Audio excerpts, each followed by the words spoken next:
In the face of ecological disaster, we need to turn from an anthropocentric to an ecocentric way of life. I believe the best way to do this is to re-establish our connections and responsibilities to our local ecosystems.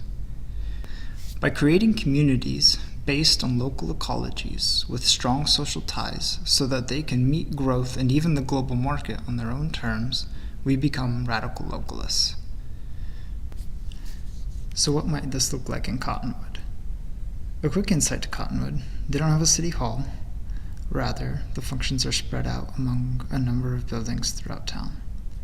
To match this decentralized character of Cottonwood, land use policy would be updated to allow for the formation of small communities from existing residences like the one shown enlarged.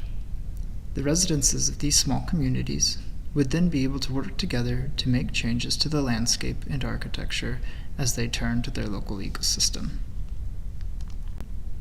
Growing this culture would take place incrementally over the course of the next 100 years.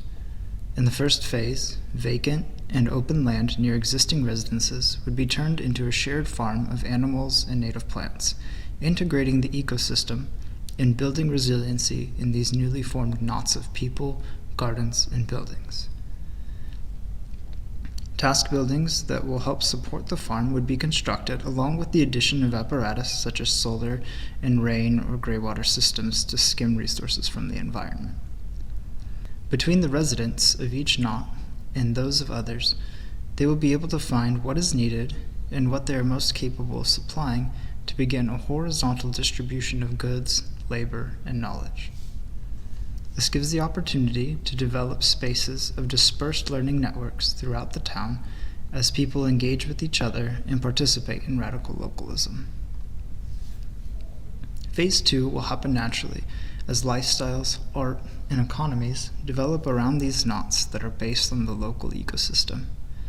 Restaurants using the native plants, residential additions, workshops, farmers markets, band shells, and other public spaces.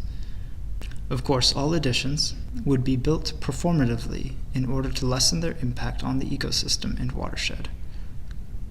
Phase 3 would continue on this trajectory, adding a greater intensity of uses through infill and keeping the natural environment central to its formation. The continued incremental development of these existing communities will generate strong social bonds, a vibrant city with unique and various identities, and an ecosystem that thrives as a culture of radical localism is adopted.